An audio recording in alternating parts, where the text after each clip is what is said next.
We'd like to get started in the session, please.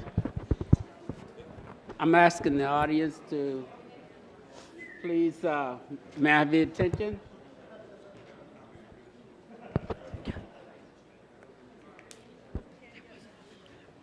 Okay, welcome back, everyone.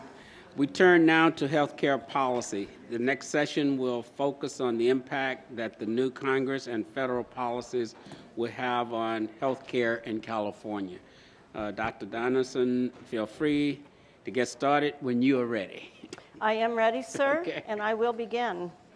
On March 23rd, 2010, the Patient Protection and Affordable Care Act was signed into law by President Obama. At that time, then CEO for CalPERS, Ann Stausball, wrote the Health and Human Services Secretary to lend our full support behind the law and to explain that prior to the implementation of the law, we had already taken steps to implement many of its provisions. That included the fact that we had essential benefits covered. We did not rate members on pre-existing conditions nor guaranteed issue. We'd already moved forward to add zero copays for some preventive health services. And we also, in that letter, expressed to the Health and Human Services Secretary that we fully supported the law and wanted to be a partner in its implementation.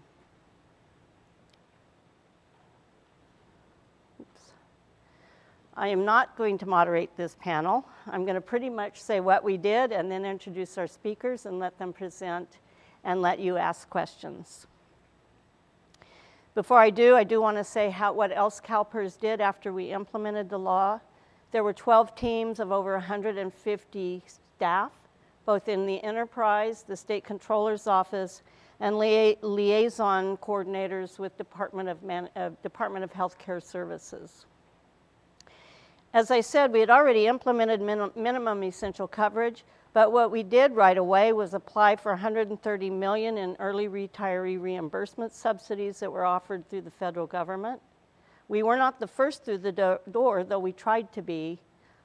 We were through the door on the third day because we were so big we couldn't get through the portals for the federal government. We also had that $130 million audited. It was totally clean. And we were very proud of that. We implemented the low-income subsidy. We added children up to the age of 26. We had zero copays for preventive services expanded under the U.S. Task Force on Preventive Health. We had zero copays for women's health. We eliminated our lifetime maximums on our PPO plans.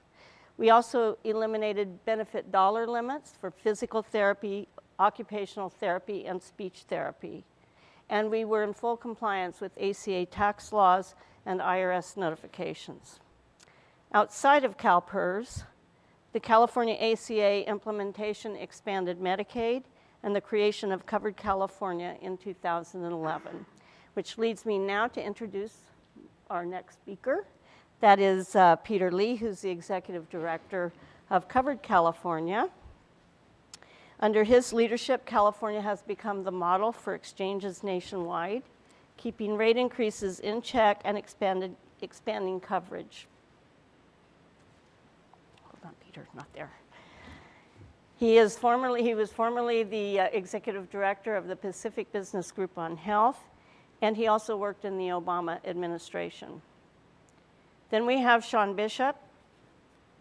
Sean is Vice President for Controlling Healthcare Costs and Advancing Medicine for the Commonwealth Fund. She comes with a wealth of federal experience and background, and she also helped draft major portions of the Affordable Care Act.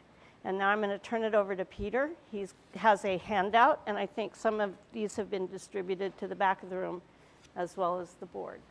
Peter. Great. Kathy, thank you very much, and thank you for having me here. I've been with this board a number of times over the last 20 years. As you know, Pacific Business Group on Health. CalPERS is a member and partner with PBGH and others about aligning how we change healthcare. So it's great to be back and talking to you about the Affordable Care Act, the California marketplace, and what may be coming politically. I apologize. I did not get these slides to you ahead of time. I've been busy. We just ended open enrollment last Friday, and we'll be releasing those results tomorrow. I'm going to fly through these background slides so you've got a reference point, and then toss it to Sean and trying to get quickly to what you want to talk about and see what your questions are. But I will be referring to these slides. Slide number 2, healthcare costs are going up. It's a big problem. You know that. Slide number 3, we in California have made a remarkable impact on the uninsured. We reduced the rate of uninsured in California from about 17% to less than 7%. And I would note that for the eligible uninsured, if you take out the undocumented, we have an uninsured rate of about 3 to 3.5%. California has reduced the rate of uninsured larger than any other state in the nation. It's been good work, but there's still work to do. So we have cost, we have coverage. Next slide is a pie chart to remind you of where people get coverage in California. Under 65, about half of Californians get coverage through their employer. Of that, CalPERS is the largest source of coverage for people with employer-based coverage. The other thing to remember when we talk about the ACA, the biggest growth in coverage was not through Covered California and our subsidies, it's through the expansion of Medicaid. So with the expansion of Medicaid, about 4 million more Californians have Medi-Cal. Medi-Cal now covers about 1 out of 3 Californians under 65. That expansion is one of the, to my mind, great legacies of the Brown administration. The Department of Healthcare Services, which Kathy noted as one of the 2 main implementing partners, has really done a fabulous job that has not been perfect, but it's been incredibly effective, the Medicaid expansion, Medi-Cal in California. Covered California is the individual market. You'll note on here that there's on exchange, the only way to get the subsidies provided through the Affordable Care Act, which are tax credits to help people buy insurance, is going directly to Covered California. But there's about 1 million Californians that buy direct from their insurers in the individual market. But you should know when they buy, they are buying benefit designs we've negotiated at prices we've negotiated. It's basically the identical designs on and off exchange. So in terms of our buying clout, it really represents that about 2.5 million Californians. Okay? Next slide. You spend a lot of your time thinking about risk mix issues. We think about that a lot. In California, we have the healthiest risk mix in the nation compared to the other individual markets. We do that because we do a lot of marketing, we do a lot of efforts to get people in the door. It matters. Next slide. What's happened to healthcare costs? In the individual market, and I know I'm going quickly, but you can all refer back to what you want to talk about. The average trend since we've opened our doors in the individual market for people without subsidies, that million plus people that don't get subsidies, has been a little less than 8%. I will note for 2019, we saw an 8.7% premium increase, half of which was caused directly by the federal removal of the penalty for people that chose not to get insurance when they could afford it. Our health plans priced for the assumption that some healthier people on the margins would opt out of coverage, meaning the risk pool is sicker, raising costs. So again, 2019, that 9%-ish increase, about 4% solely because of the federal removal of the penalty. Tomorrow we'll be releasing what happened in open enrollment this last year. We projected it would be a significant drop. It will be. Stay tuned for tomorrow. If you ask me, I won't comment. The other thing to note, though, is look at the dark blue on that, which is for people that get a subsidy, they on average pay $120 of a total premium of $547. So the premium tax credit covers $400. The tax credit is 80% of what they pay. They pay $120. For the 90% of the people that enroll through us, their premiums have gone up about 3.8%. Not a lot. Again, the premium tax credit which makes healthcare affordable, is why people enroll. Not because of a penalty, it's because we make healthcare affordable, just like CalPERS does, by providing the subsidy and support for people to get employer-based coverage. So your employees, state employees, county, local employees, they pay a share of their costs. It's not that far off from what's happened to people in the individual marketplace who get subsidies. Okay?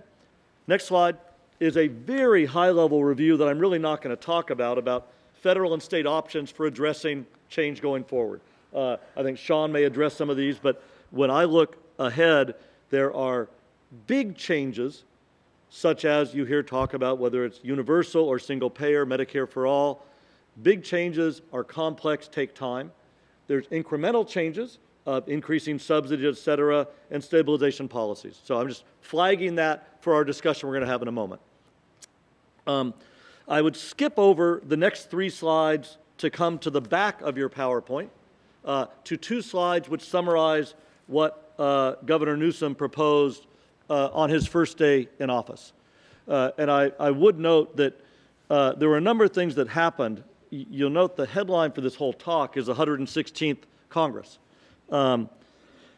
Many say, and I actually agree, that the midterms healthcare was on the ballot in a very big way, and to my mind, healthcare won. Regardless of if you're a Democrat or Republican, the issues of healthcare were front and center.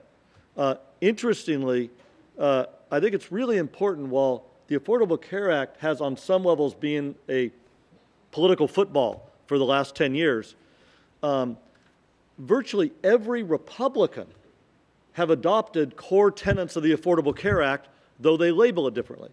Every Republican running for the House or the Senate said, we want to protect people with pre-existing conditions forever.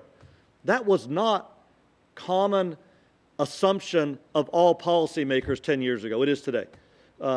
Virtually every Republican would say, we want to provide financial support to help people make health care affordable, et cetera. So, and the fact that we now have a Democratic House, which Sean will speak to more, was part of what happened on the electoral side. The other thing that happened, and we know this well, is we have a new governor in California.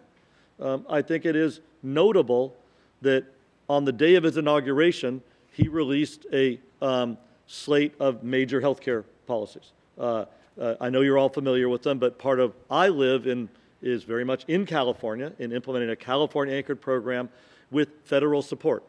I thought it was a bold and sweeping set of things he proposed. As you know, and I'll just highlight them briefly, but I do commend their reading in detail to all of you. On the budget, he proposed, number 1, implementing a state penalty if you do not have health insurance and can afford it. Married with subsidies, in particular for what I think are in many ways the left out Californians, those who make over 400% of poverty, which is under the Affordable Care Act, where subsidies stop. There are working middle-class Californians, in particular in Northern California, where health care is more expensive, who, to have coverage, would need to spend 25 or 30% of their income, and they get no financial help from anyone. When you think about the rest of health care in America, employers provide help with federal tax support, Medicare, Medi-Cal. These are the Americans left out of getting a financial leg up. Governor Newsom addressed that, or sought to say we should address that on his first day in office. He also noted to establish an Office of a Surgeon General, recognizing the critical issues of health disparities and health equity. He also, in an executive order, besides on coverage, he proposed that the legislature should take up expansion of Medi-Cal for young adults regardless of immigration status, those 18 to 25. And finally, and this is very much in the wheelhouse of CalPERS, and we look forward to working with CalPERS on this, issued an executive order to direct the Department of General Services to work with the Pharmaceutical Drug Purchasing Collaborative to harness the broad purchasing leverage of the state to benefit all Californians and lower drug costs. And we'll be working on that. We'll be working with CalPERS very actively on that. And I'm happy to take questions on it. The key thing for me, though, is both that there are not many things a governor can do on day one. He can issue executive orders and direct fast action, and he did that and recognized as part of his portfolio of issues that coverage we must address, but if we don't address underlying healthcare costs, we cannot have long-term solutions. So I thought it really showed from the governor's perspective, him understanding healthcare dynamics in a big way and looking at what he can do right out of the gate. So with that, I think California is very well positioned to continue leadership it's demonstrated for many years, as CalPERS has for many years as a thoughtful purchaser. But we have a governor who has stepped in a big way, and we have an agenda that will be playing out interestingly over the next 2 to 6 years. So with that, I'm happy to turn it to Sean to do the crystal ball on what's going to happen in Washington. Thanks, Peter. Thank you for this opportunity, Kathy, to speak to your board. I'm very pleased to be here. I'll try to be brief because I know that you want to have a discussion with folks here. So I'm going to provide an outlook for federal health policy first off, and then try to provide a little bit of detail on what the agenda might look like for healthcare. So with some specific topics. But I want to give you just a real brief sense of the overall flavor of what's going on in DC, and a lot of you are probably aware of this because a lot of this is already being reported in the press. But there really are mixed sentiments in Washington today post this midterm election. So first we had relief and some measured hope with Democrats taking control of the House, and the idea is that Democrats would at a minimum be the sort of the bulwark, the backstop against further erosion, legislatively attempts to erode the Affordable Care Act. That largely happened on its own because the Republicans fell short when they failed to repeal and replace the Affordable Care Act on their, themselves. But when you have a full majority in Washington, D.C., that means, a majority in Congress and the White House, things can happen. And so having the Democrats in the majority is a backstop to sort of further erosion on the legislative side. But there's there's hope and there's relief. But there's a lot of cynicism in DC as well. So the Republican consultants and Republican sort of staffers who I talk to have probably what I would consider to be a bleak outlook for there to be action and activity in Washington, DC over the next 2 years. Basically, their view looks like something, sounds something like this, and I'm the messenger here, and I'm not the person who's obviously advocating these views, but they really see no reason for Republicans to want to give any wins to the House. I mean, they just don't see what's in it for them. Why should they do that? So they don't see, they're not really motivated, if you will, to step up and try to make some big solutions on health care. Why would they give the House a win? Okay. But they also don't, these are the consultants, they also don't see a reason why Democrats would want to give any wins to the Trump White House. So a lot of consultants in DC just don't think that there's going to be any room for real activity and coming together of ideas, over the next 2 years.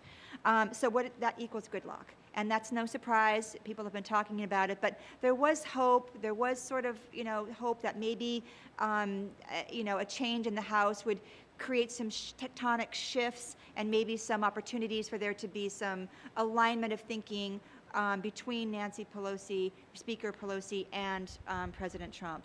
But there's just a lot of cynicism about whether or not that will happen because, as I said, nobody sees why it behooves them to give the other side what they're calling a win. But it's still very early stages. But that sort of cynicism is starting to seep in already.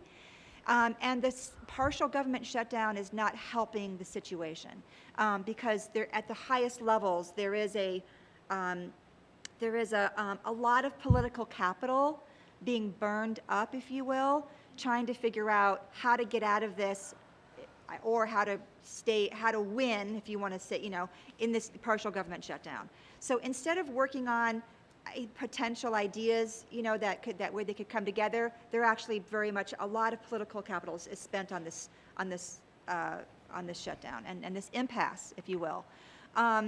And okay, so that's between the House and the White House. But the Senate is obviously its own chamber, and it is going to play a role, if you will. But it's probably going to be an important role, but it's going to be small. This is sort of the general consensus right now. The agenda in the Senate is likely to be very narrow and dictated by the politics of the 2020 election. So Mitch McConnell, the leader in the Senate, is already looking out for what issues will be relevant for him and his members of Congress, members of the Senate who are up for re-election in 2020. What's going to get them what they need to get re-elected? That's what's going to dictate what he sees as the agenda for 2020. And he sees not a lot of need for there to be big thinking and action taken. So this is all maybe sounding kind of depressing, but he doesn't really see this as a big, opportunity for them to have big ideas put on the table. He doesn't want to take any risks. He doesn't want to take any bad votes. So that's what he's going to be doing, is protecting his folks who are going to be up for election. So what's going to happen? So you're going to hear some moderates are going to start to come and have a voice, find a voice in the Senate. And there's going to be Democratic moderates that are going to have a voice in the Senate. Their voices are going to rise. Maybe they won't come all the way to California, but they're going to be in D.C., and they're going to try to find some solutions out of these impasses that we're already seeing between the House and the White House. So these moderates in the Senate might start to have some claim, if you will, on how to get out of some of these impasses that we're already seeing.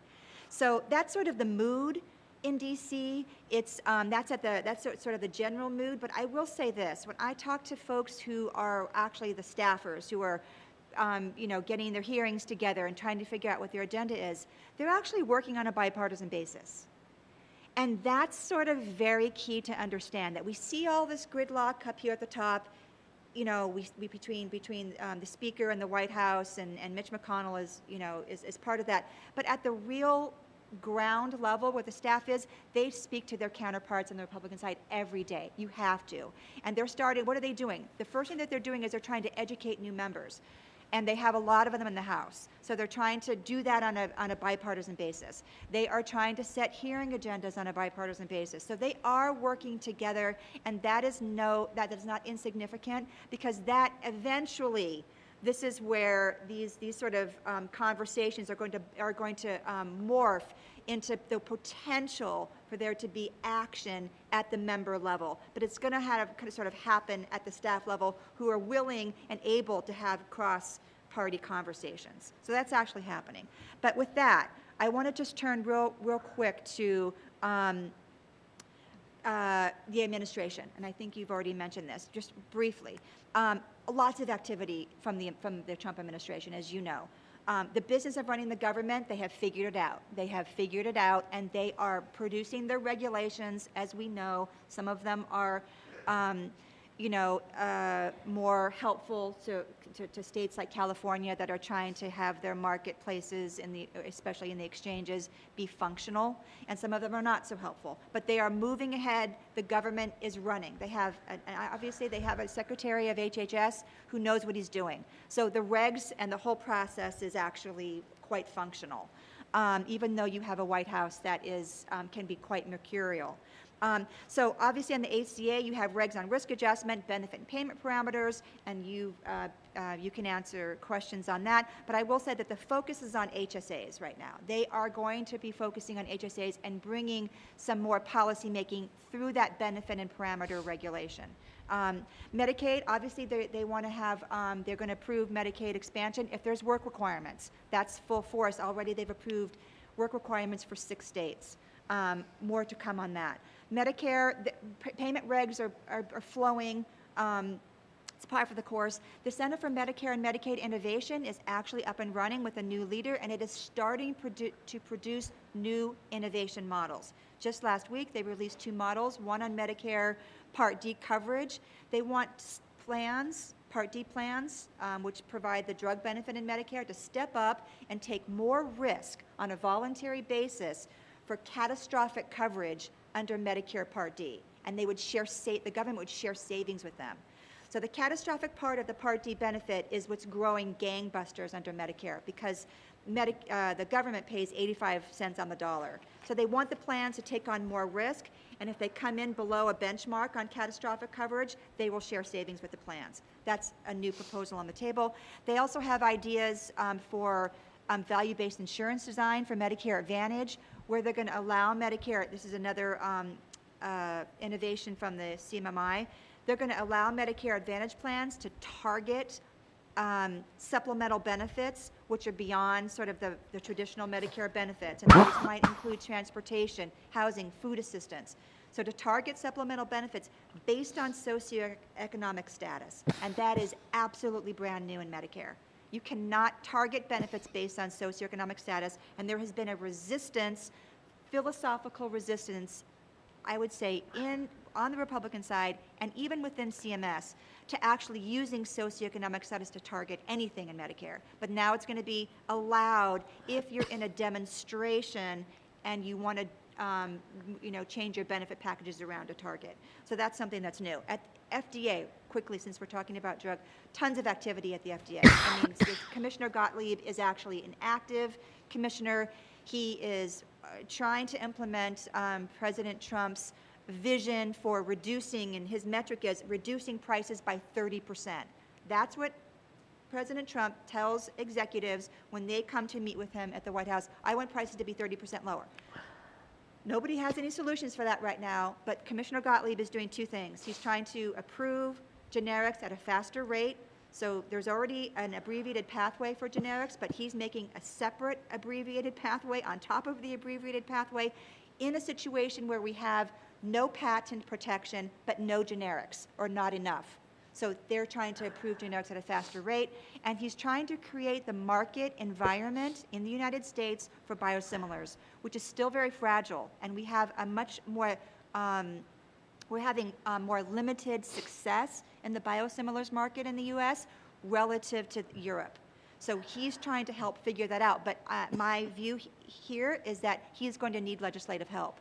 And what the House Democrats are telling the administration quietly, and maybe they'll start doing it more actively through their hearing process, is they're telling the administration, we know that you have a lot of authority to move forward on drug pricing, but you need help from us legislatively. Let us give you more authority. Let's work together. So that's where you might see, and I'm sure you've heard this, you've read this in the press, that's why we might see some action in this Congress on drug pricing, because there's already a movement afoot through the administration and goals to be set, and Speaker Pelosi knows that they need help legislatively, and she knows that a lot of Americans want that kind of progress too. So we might have the opportunity to make some changes for drug pricing. Obviously, the courts are going to play an enormous role in healthcare policy, and we have the Texas versus Azar case. I'm sure Peter's happy to answer questions on that. We also have court cases around Medicaid work requirements. Those are being challenged right now in the courts. And we have the administration's actions around 340B hospital pricing was just thrown out by the courts. And so the courts are actually stepping in and putting some parameters around some of the administration's ideas on healthcare reform. Briefly, the House agenda is going to look something like this. They're going to use regular order. That means everything's going to go through the committee process. So you're going to see lots of hearings. You're going to see legislation. Congress is going to look like it's functioning as it's supposed to, so to speak. The main themes for 2016, lower drug prices and healthcare costs.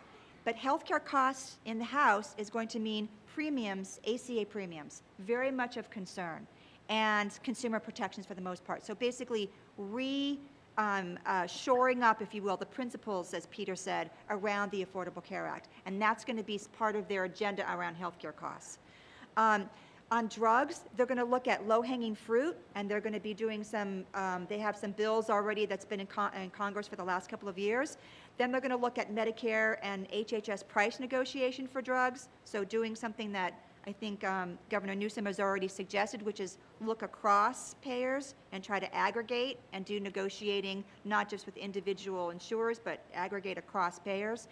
And then they're going to try to make some Part D changes. They're going to try to make improvements to the Part D program, but also shore up that program's finances, because the catastrophic benefit is very much on not a good trajectory. Costs are too high. Outside of outside of drugs and healthcare costs, Medicare is going to be on the agenda in terms of how it's designed. And that's because the Medicare for All conversation, which, as you know, has very much been a part of the political, dynamic with candidates who are going to be running in 2020. Medicare is going to be sort of in the milieu, if you will, in Washington, D.C., because there's going to be proposals to have Medicare for All on the table. And the way that the House is going to deal with that Medicare for All conversation versus shoring up the ACA is that they're going to have the Medicare for All conversation go through the Budget Committee. So that's where you're going to see that conversation unfold, not the authorizing legislative committees. And that's where you're going to see changes to the Affordable Care Act and opportunities to shore up some of the issues on the Affordable Care Act. So the Medicare for All conversation is going to go to the Budget Committee. They do not write legislation. They have concepts and white papers. And that's where you're going to see that debate play out. And there's going to be lots of the hearings held and conversation about what Medicare for All actually means. What does it look like? How would it work?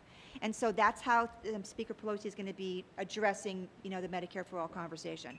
But in that Medicare and its pluses and minuses, the fact that it has administered pricing, so its price controls are in place, are good. The fact that it has benefit gaps, not so good. That's all going to come up into the fore. And so Congress is going to be grappling with, should we make changes to the Medicare benefit package itself? Medicaid, the House is going to want to put some limits on CMS to not have so much authority to impose or allow work requirements. There's also some issues. They feel that some states are reversing automatic re-eligibility, so they want to tighten up the administration's ability to do that. As I mentioned, there's going to be possible deals on prescription drug pricing and healthcare costs, hearings, and possible reinsurance discussion and maybe even legislative changes on the reinsurance side, because everybody knows that's going to help lower premiums, and that's what is going to be equated with healthcare costs for the next 2 years. As I mentioned, there's going to be the Medicare for All discussion is going to go through the Budget Committee, so it's going to be very high level. And the last thing I want to say is that the House is going to be engaged in very, as we all know, constructive but also aggressive oversight of the administration on what they're doing to erode the Affordable Care Act protections, oversight on the administration's policy proposals in Medicaid and Medicare, but also oversight of some very important issues. So they're going to be looking at through the so each authorizing committee is going to do their own oversight hearings, but the oversight committee in the House is also going to be trying to figure out what can the Congress do on healthcare costs. So they're going to be, and a lot of other issues, but they're going to be hauling in drug manufacturer CEOs to talk about their pricing practices. You're going to see them also haul in a lot of other types of CEOs, potentially like Amazon and big companies that they feel they're concerned about monopoly pricing in the U.S., even outside of healthcare. So you're going to see a lot of activity in the Oversight Committee in the House. Some of it's going to be healthcare, and some of it's going to go well beyond that. And that's just their constitutional prerogative. It's also their constitutional mandate is to oversee the executive branch. And we're going to see a lot of that in the next 2 years, as you all know. With that, I will stop here and before we open it up, I can't resist to a couple quick fill-ins of things I missed and reflections on Sean's note, which is, first, administrative actions, regulations, a BFD. That's a big regulatory thing, spelled differently. We just got a new set of them 2 days ago, 200 pages. We commented last week. That's big. Number two, I cannot underscore enough the importance of the fact that the Center for Medicare and Medicaid Innovation is still going strong. Of the areas where there is bipartisan agreement, and I think CalPERS can take some credit for this, needing to change the healthcare system, be one that's based on value and not pure fee-for-service churn, is now not a red or blue issue, it's a common issue. I have some personal investment. I spent a year helping set up the Innovation Center, but the fact that it is going strong is a big deal. Republicans in the Senate and the House support a value agenda, though they're fighting it on some other issues, and that's good news, I think, for CalPERS. Third, much of what Sean noted that's going to be happening in the House or the Senate is all about stage setting for 2020. In the Senate, it's stage setting for those senators up for re-election. The majority of the Senate is in play in 2020. It wasn't in 2018. On the House and in states, it's stage setting on the Democratic side for what's the Democratic next president's agenda going to look like. And to that, I didn't mention, but I should have, that one of the things Governor Newsom did on his first day of office is write a letter to President Trump and Speaker Pelosi and McCarthy and McConnell and Schumer, laying out what can be done to build on the Affordable Care Act's foundations, but also go further to allow states that want to be transformational to take single-payer type approaches at a state level. So clearly Governor Newsom is recognizing that some of these Medicare for All type ideas require state and federal partnership, and that's a signal as much as anything, not for this current presidential administration, but for the next one. So that's an important piece. And finally, there is a court case going to the Supreme Court. So to foreshadow a question you might have had about the ACA, there's a district court in Texas that has found the Affordable Care Act to be unconstitutional across the board. That will get to the Supreme Court. A question is how fast. I am a lawyer, but I am not a con law scholar, but I think it has very little prospects of being upheld by the Supreme Court. This Supreme Court, with Chief Justice Roberts in particular, I cannot imagine them overturning the Affordable Care Act, now on the books for 10 years, covering 35 million Americans. But that is in play, has long-term implications. It would not be an action taken overnight. So, thank you. Okay, thank you. Ms. Taylor? So easy. Thank you very much. I appreciate that was a whirlwind of information, so I thank you for going so fast. I know we're running behind. I wish we could spend more time. I just had a couple of questions, and either one of you could probably answer.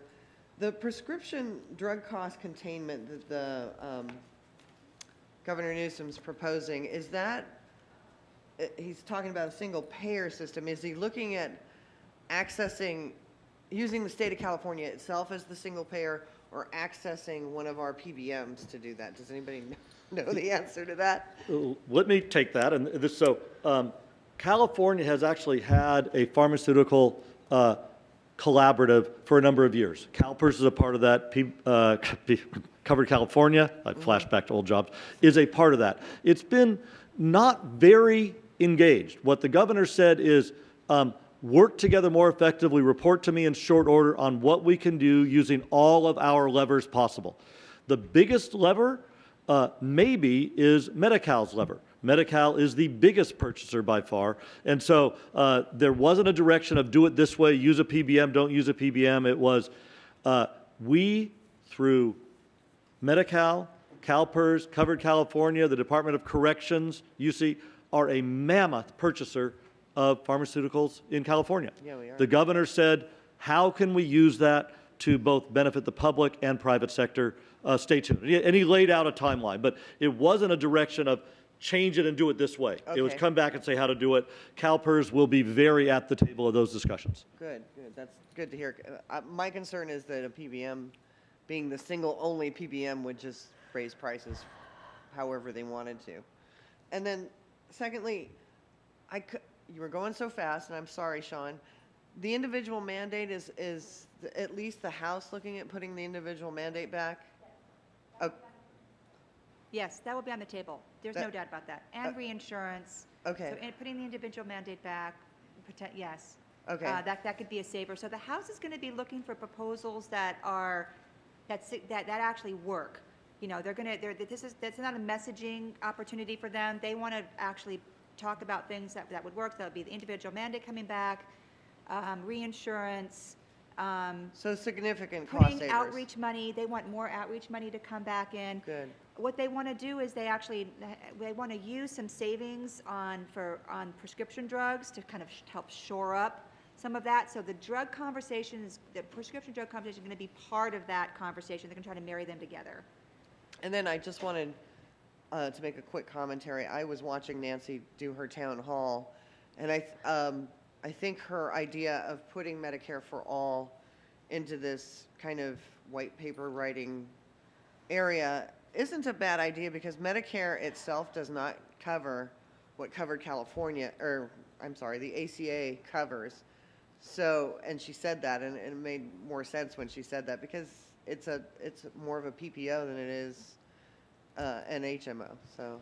Right, and the reason why she's doing that, I agree with you. It's not a bad thing, because we're not. I think I can't speak for her, but the sort of the observation is that we're not ready to legislate Medicare for all yet. Right. Maybe we'll get there. Nobody's saying we're not going to get there, but there are candidates, obviously, for 2020 that want to legislate now, and the groundwork hasn't been laid. So when she says we're going to move that concept through the Budget Committee, it means that we're going to talk about it, we're going to explore it, we're going to examine it. Right. And that's what's needed, is to unpack it. What does it mean to have Medicare for all? Well, if you have a buy-in, what does that mean? What does it mean to have the full meal deal? How would that work? So the Budget Committee is the appropriate committee to do that, rather than have a food fight, if you will, over the next 2 years in the House over Medicare for all or. Right. And she wants to have a lot more discussion around what that concept would look like. Now, some folks might feel frustrated that we're not moving ahead with Medicare for all because it makes a lot of sense. But there's really not the groundwork laid of understanding. Because when you talk to members even who signed on to Medicare for all bills, they did it because they want there to be universal coverage. When they find out that Medicare doesn't have as good of Universal benefits, coverage, they yeah. don't even know that. I mean, Yeah. no offense to members of Congress, but they don't realize that. So you're going to have to expand, to even come up to par with the Affordable Care Act, you're going to have to greatly expand Medicare, and that's very expensive. So what do we do with Medicare? What do we do here? So anyway, there's a lot of issues to work out, the risk pools, things like that. So I think she's appropriately handling it. So briefly, what is she doing politically with the progressive members who have gotten elected, and they have a mandate?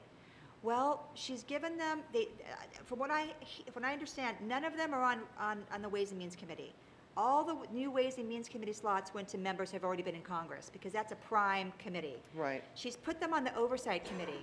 So Alexandria Octavia-Cortez, Ro Khanna, they are on the big Oversight Committee, okay? And they are going to be doing very aggressive hearings. They're going to have lots of FaceTime with the press, lots of FaceTime, and they're going to be doing healthcare, non-healthcare. So that's where 4 of the most progressive members are sitting, is on the Oversight Committee. And that's not a legislative committee, but they do have the ability to write legislation, but they're going to do a lot of hearings and a lot of hauling in people to come up and talk to them. Okay. And if I could just build on one issue about the individual penalty, absolutely the House will put that forward, and absolutely it will go nowhere between now and 2020. That'd be clear. So this is where states like New Jersey and other states have put in place a state-based penalty, which is there until the federal one comes back. And again, that's what Governor Newsom was addressing, because that's an area where there isn't alignment between the House and the Senate. So it's a signaling issue rather than a near-term issue. So. Mr. Slate? Thank you, and thank you for being here and for the presentation. I think there's about 4.5 million people in California on Medicare. Is that close to the number? Somewhere, maybe.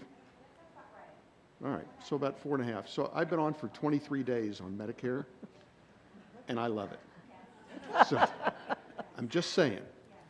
So, and I'm very happy to hear about the way it's being approached in the House to work on this, because it does have to be fleshed out. And I wonder, whenever I hear Medicare for all, I immediately come back to, what is magic about age 65? Why can't it be 64 next year and then 63, et cetera? Do you think that's going to be part of the conversation that's going to occur around this? Yes, that's such a great point. And I think your intuition and what you're reading the tea leaves is absolutely right. There's going to be more, I think, agreement and more appetite, if you will, for a buy-in on Medicare or some kind of lowering of the eligibility age. And as a matter of fact, we are funding, the Commonwealth Fund is funding research on that. Other organizations are funding research on just that. It seems that there might be more appetite for that. There is, how do I put it? There's still going to be, it doesn't get us out of this tension between the Affordable Care Act and Medicare. It doesn't get us out of that because, right now, a 64-year-old theoretically has access to the exchange coverage, and it's actually better. It's better benefits. It's not necessarily better coverage unless you have a subsidy. Correct. So how do we manage sort of the differences in the Medicare benefit and the Affordable Care Act, the differences in the subsidies? Well, especially, it seems to me, this transition period from people who are trying to retire a little bit earlier and are hanging around Yes. to reach the Medicare age. Yes. It seems to me that if we can kind of address two problems at once, if we Yes. start to move that direction to lower the age. Now, there will be some issues with economists and CBO who see that if people are going, if this is an opportunity for people to retire early, that they're out of the job market, and it will have a revenue effect. So how where you set the line on the age is going to have a lot of other effects besides just on the federal budget in terms of Medicare costs. It'll have impacts on people's decision to work. So there's a lot of issues to work through here, and a lot of thoughts to explore, and that hasn't been done yet because we're at the conceptual level. Okay. Well, thank you very much. Bill, I've been on Medicare a lot longer than you, and I like it too. Do you like it too? You like it too? So join the club of 5.6 million of us, okay? Okay. Mr. Miller. Thank you all. I have a couple kind of big picture questions and then a pretty California specific one. And I'm going to kind of go back to where Ms. Taylor was with, because such a big portion of these increasing drug prices is driven by the whole pharmaceutical thing. And I've heard all kind of viewpoints ranging from status quo to, the ultra PBM with all kind of complicated incentive programs and stuff to, physicians dispensing directly as a solution.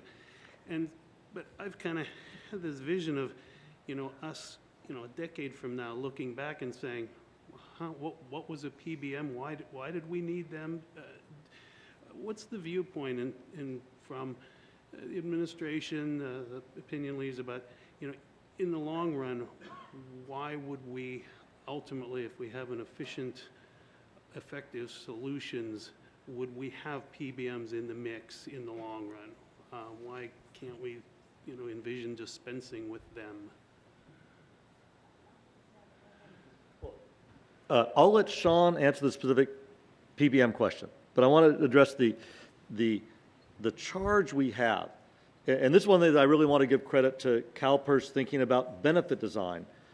We in America spend more for the same drugs, but we also spend more for when you go to the hospital. We also spend more for doctor visits. So price is one issue. But I want to note that the issue around pharmaceuticals is not just the price. It's about the total cost of care of a person that gets the drug. And I often worry that we lose that part of the equation. And so in California, we have one big delivery system, which is its own group buyer, which is Kaiser. They do a better job than virtually all the other plans in terms of getting folks into generic, but we should all be thinking about the total spend for covering a population, and don't get over fixated just on the cost of a drug. Because the drug is a part of, healthcare costs for Cover California is, I think, 27% of our total spend. I'm not sure what it is for CalPERS. It's, pardon me? 2 billion. 2 billion, but as a it's percentage, 20%. 20%. 20%. So if we all need to be thinking of, yes, let's bring that pharmaceutical cost from 20% to 19, but if the pharmaceutical cost is keeping someone out of the hospital, I don't want someone to miss that drug. So I just want to just make sure we're having the discussion about, yes, price matters, but it matters as it relates to the total cost. The worry that I have about PBMs don't necessarily think in terms of that total cost. We should be thinking about terms of the total cost of care, whether it's for a CalPERS beneficiary, someone in covered California, or any American. Part of that is lowering drug costs. But if we do it in a way that means people end up in the hospital more, we could be squeezing the balloon in the wrong direction. So with that, I'll toss it for the PBM question. I think I agree with what Peter said. There's no doubt about that. There is a focus on prices because there is this understanding that we do have differentials from Europe that are quite high on the pricing side. But I agree that integrating, and I think Medicare does not do this, integrating drugs into the medical benefit. I mean, Medicare does not do that. As great as Medicare is, in order to get integrated, to have drugs integrated into the medical benefit, you have to be in a Medicare Advantage plan, which is like a Kaiser. Otherwise, the fee-for-service program does not do that. It doesn't make any sense to me. So I would love to see a CMMI have a model where the drug benefit spending goes into an ACO. Because even right now, the ACOs don't even include drug spending.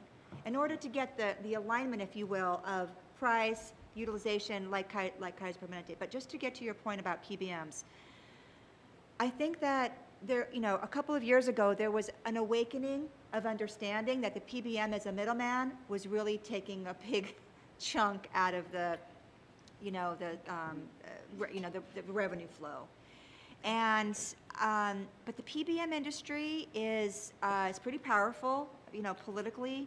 And I think that even this administration that wants to make reform of rebate policy to not advantage the PBMs to the extent that they are today, has not put out its regulation that is supposedly going to be changing the safe harbor for PBMs in order to get rebates. That has not come out because it's going to be very controversial. It's a very large industry, as you said. However, the light has been shown, on at least the concept. What we're lacking, the reason why I think we haven't been able to move forward, and maybe California could be a leader, is we don't have the data. We don't know. Nobody really can see into how those monies are being spent. We don't have the transparency. So one of the things that is going to be talked about in the House this year, and I think there could be bipartisan interest, is to kind of just get this data out there in some way or fashion. I don't know if it's out there to the public, but to some entity that can start looking at where the rebates are going, how much their rebates are, so that there could be actual policymaking or purchasing decisions from employers around the PBM role and how much they're retaining. So there's going to be some discussion around price transparency, rebate transparency. The hope is that we don't end there. The problem is that that's just the first step of trying to figure out how that supply chain, how the revenues in the supply chain get stuck and how they contribute to higher prices. We need more information. In other words, we're not operating here in the policy world with full transparency and full information about how it actually works. So we're at a disadvantage. So that behooves CVS and the other PBMs. You know what I mean? Because we don't really know what's going on yet. There's not going to be there's not an opportunity, I think, to make a big policy changes until we get some more access to the data. Yeah, I think both of your comments kind of played at kind of my second question, which is, with imperfect information, without being able to really get under the hood, it seems like all the conversation seems to be, when it comes to, a single payer, Medicare for all, some future, is all about, oh my God, here's this $10 bazillion it's going to cost, but without the ability to have the counterpoint of, yeah, but it's already costing us, Yes. $9.5 bazillion, much of which is just unmet needs or needs that are being met inefficiently via the ER and ambulance ride because of the acuity, because people didn't go. And is there recognition of that and anything being done on that front? Take a quick stab at this. I think that's a really good point, and if I could just restate it in terms that folks talk about it in DC. So Senator Sanders' Medicare for All plan was scored last year, maybe it was the year before that, at $32 trillion over 10 years. That was the score of that proposal. The truth of the matter is what you just said. The truth of the matter is, over 10 years, we are going to be spending $32 trillion on health care. That's the cost of health care in the United States. It's $3 trillion a year. What's happening under a Medicare for All like proposal or single payer proposal is that those costs are being put onto the government ledger. So the cost is not new cost in the system. It's not 32 trillion new dollars. It's just that we're moving it from the private sector to the public ledger. And that's why it costs, 32 trillion. A big part of that is just the understanding that we're already spending that amount. The issue, though, is that we would be shifting, right? So part of the conversation around Medicare for All is education. So we'd be shifting private premium, expenditures, right, from employers, which is in the form of wages, or individuals in the form of their premium, to taxes. And maybe you'll be paying the same premium. Maybe you won't. We don't know if we have a guarantee. But that shift, that conceptual shift, when you ask voters, do you want to pay more taxes to have a Medicare for All system? They're going to say no. Unless we can do a real conversation, say, well, you just be shifting your premiums from paying your employer or, to over here. How does that sound? The answer still might be no. But it's going to be, the shift, as you said, is that we're paying it now. You're just going to be paying it over here. And I'm not sure how we're going to have that conversation in the U.S., how we're going to make that clear to voters, is that here's your choice, pay your premiums and have it through the private sector, largely through your employer, or pay taxes and have the government run it. But that's going to have to be part of the educational conversation around that, Medicare for All. And finally, and this is, I think, a pretty quick one. For many years, we had, in state government at least, I'm not sure about how things work with all the local jurisdictions, but we had a rural subsidy, a premium subsidy for the folks who were in the hinterlands, and sometimes not even the hinterlands, places like Monterey, California, where they didn't have access to affordable, accessible health care in the form of an HMO. And so for folks like our correctional officers, fish and wildlife, forestry, fire protection, et cetera, who are out there, we had a subsidy that helped them manage those really outsized premiums. And in kind of a political environment, that went away via collective bargaining and stuff. It was pretty much taken away. And it has never come back. So it certainly had a real impact on those folks. But it also, I think, impacts CalPERS. And so in the larger sense, do you see any role for that kind of thing from California as a big state employer, working with CalPERS for that kind of thing to help us address some of those issues in the marketplace structurally and just in terms of benefit to the public at large beyond just our membership? So we do that. And I want to be clear, this is one of the structures of the Affordable Care Act, is your subsidy is based on the health care cost of where you live. And so similar to CalPERS, which you have different regions, we have 19 rating regions. Your subsidy is 30% larger if you live in San Francisco than if you live in LA. So it is you could call it a rural adjustment, because if you live in Monterey, et cetera, you actually get a far larger subsidy. The challenge is that cliff, that 400% cliff, back to that early retiree we were talking about. If you are a 60-year-old and live in Monterey or in San Francisco and make $71,000, you get zero subsidy. If you are below 400%, your subsidy is $900. Someone in LA gets a subsidy of $300.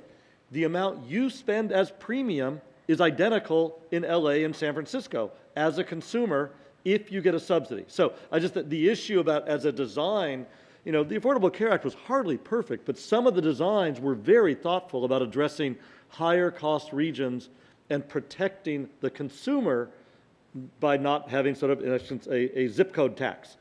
But that cliff means, boy, are you hit hard if you earn over 400% of poverty. Great. Thank you very much. Appreciate it. Okay, I'm going to call on Mr. LaFaso, and this is going to be the last question for this session. Thank you, Mr. President. Two questions. I think I'm going to direct them to you, Ms. Bishop. First question, back to the health care mandate, noting that the issue in question is the tax penalty that enforces the mandate. So the Democrats have a single-party passed bill that needs technical fixes real bad called the ACA. And the Republicans have a single-party passed bill that needs technical fixes really bad called the Tax Reform Act of 2017. I was wondering if this is an opportunity for some meaningful legislative activity, and if so, to what extent, on ACA? Yeah, that's a great observation. Every major piece of legislation needs a technical fixes. I mean, we've been working on Medicare since 1965, so it's always, every bill has needs, and there's no doubt there needs to be technical fixes to the tax bill. Generally speaking, and maybe generalities don't hold anymore, but generally speaking, technical tax fixes do not mingle with healthcare tax fixes in Congress. And that's because the tax, even though it makes sense, conceptuals like, hey, we'll trade you some of these for that, you would have to have a larger sort of framework of discussion around that. It would have to be a budget reform or something like that. Then you can do it, where you have mandatory, larger bills under a larger umbrella. And I don't see that happening. That we're not going to be having large, big deals and conversations happening in Congress in the next 2 years. It's going to be smaller, more incremental. So that's kind of where that would happen. So I'm a little bit on the cynicism side, where we're probably not going to get fixes to the Affordable Care Act, and we're probably not going to get fixes to the tax bill, because they don't usually merge. And the tax writing committees are the same. Ways and Means is, they do health, they do Medicare, they do ACA, but the culture of the staffs are very different. The tax writing committees, I mean, even members, when they talk about taxes, they do not want to talk about health care in the same breath. One they love is the tax writing and giving tax, whatever, credits and all that. Healthcare is very messy and emotional, and they just don't like to mix them. And so I don't see that coming together magically, unless there's something overarching that mushes them together. Even though it makes sense. Appreciate that very much. Second question, completely different. Sort of back on all the Medicare observations and prescription drugs, and some of us, I think, are confounded about how the privatization and contracting relationships work that make Medicare go in Part D and Part C. But I'm alluding to a letter that the controller wrote. I'm sure you haven't read it, to the staff a week or two ago about some of the ways that Medicare Part D bids through insurers, and apparently there are these substantially large windfalls that the Wall Street Journal has recently read about. Do you understand this dynamic, and do you have a good sense as to how we could solve this problem and not give those windfalls? So I'm actually not totally clear on the windfall that, and this is from the GAO. I'm actually not up to speed on that. The GAO wrote a letter to staffs on windfalls and under private contract. No, I'm sorry. Our office, the State Controller's Office, wrote a letter to the staff of CalPERS based on a Wall Street Journal article. And cornerstone of Part D is a system in which private insurers such as CVS, United Health, and Humana submit bids, quote, end Yes. quote, estimating how much it will cost them to provide the benefit. Yep. The bids include their own profit and administrative costs for each plan. Medicare uses the estimates to make monthly payments to the plans. I'm reading from the... Yep. Well, yeah. Oh, yeah. I'm absolutely familiar with. I guess I'm not sure about the windfall. So, so the way Part D works is that every plan submits a bid, sort of like Covered California, and those bids are averaged into a national average. So there's a national average bid amount. That's every single, Part D plan in the country puts their bid in, and Medicare has a national average. Okay, that's the payment that Medicare makes to those folks. Okay, to those plans. If your premium, if your bid is above the national average, you have to charge a premium to the whoever your enrollee is, and if not, you can reduce your premium if you're below the bid. So, but the windfall, I think, comes more on the catastrophic part of the benefit side. That's where I think they might be talking about a windfall. So I'm not sure where else. I'm sorry, I'm not familiar with where the windfall is coming in with the Wall Street Journal, but I'll look it up. I'm just not familiar with that. I appreciate that very much. I'll share the article with you Yep. afterward, and, I'm it was, sorry I'm not up to speed. No, I put you on the spot. Thank you very Yeah, much. I apologize for that. Okay. Thank Can you, I just- Mr. President. Yeah, thank you. Yep. Okay, Ms. Bishop and Mr. Lee, thank you for being here and for your insights on health care and the key issues we face. That concludes our morning session, and on behalf of the board, I want to express appreciation for all of the information that was presented by our teams and our panelists. So let's give our panelists a round of applause. Okay, housekeeping, Karen. Okay, the good news is it's time for lunch, and we're going to meet back here for our next session at 1:30. Thank you all very much.